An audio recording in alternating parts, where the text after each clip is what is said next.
Why don't you stand by the bathroom wall? It'll keep the family photos clean. That was her smile, acid dressed as sugar. My niece, the bride, dripping in lace I helped pay for. I looked at the table where my name card should have been. Taken. A stranger sat there, chewing, oblivious. I didn't argue, I didn't raise my voice. I walked to the gift table, slid my envelope back into my purse. $30,000 wrapped in gold foil. And when I passed her, I leaned just close enough for her perfume to sting my nose. "Don't worry," I said, calm, steady. "I'll stay out of the frame forever."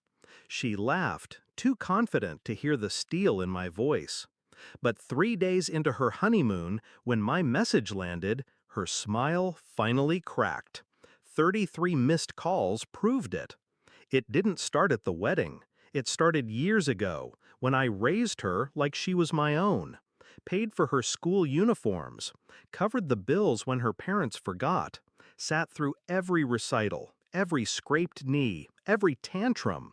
She called me her second mother. I believed her. Then came the engagement, a big ring, a bigger attitude. She started talking to me like I was staff, not family. Requests turned into demands. And when the wedding planning began, she made her position clear. "You'll help, right? It's not really a wedding without your support." Support meant money. 30,000, my savings. I told myself it was worth it. Her happiness, her future. That's what family does. But gratitude never came. Only entitlement. The rehearsal dinner should have been my warning. I arrived to find my seat pushed to the corner, next to the waitstaff station. She caught me staring. "Closer to the kitchen, right? You like food." The table laughed. I smiled back, hiding the sting.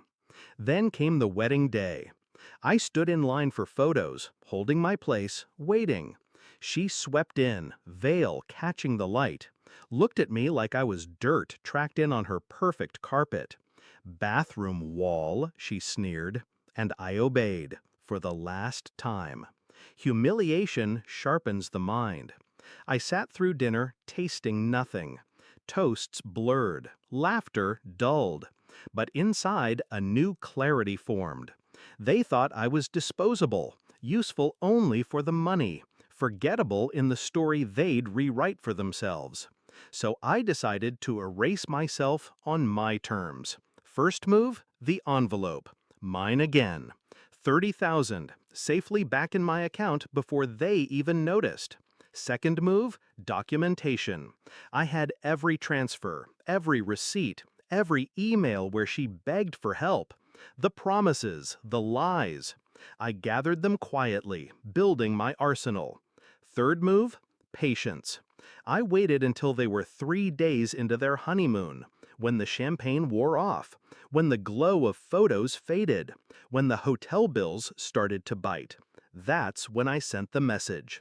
It was simple. One email, one attachment, a PDF with all the transactions, my money funding every inch of her wedding, proof she never paid me back, proof she promised she would. Copies sent not just to her, but to her husband, her in-laws, her boss, and every bridesmaid who toasted her that night. Subject line, "For transparency." The calls started within the hour. 33 missed calls. Her husband called too. Once, then never again. Because he learned what she'd hidden. That their wedding was bought with someone else's sacrifice. That the house deposit he thought they had was smoke. That the wife he trusted was a liar before she was even a bride. Her in-laws responded next. A short, cutting message. "We'll handle this." Translation? She was their problem now. By the time they returned from the honeymoon, she wasn't smiling. She was scrambling. Her job suspended her for financial misconduct. Her husband moved into his parents' house. The photos she posed for, perfect, glowing, eternal, sat online with comments underneath, all paid for by her aunt. She called me again, finally leaving a voicemail. Her voice cracked, small, desperate. "How could you do this to me? We're family." I replayed it once, twice, then deleted it. Because family doesn't stand you by the bathroom wall. Family doesn't erase you from the table you paid for. Family doesn't laugh when you're humiliated. I gave her everything she asked for. She gave me nothing but contempt. So I took it all back, and more. Now, when I pass the wedding album on her parents' shelf, I see the missing piece. No seat for me, no photo, no presence. And I like it that way. Because absence can be louder than presence. And mine cost her everything.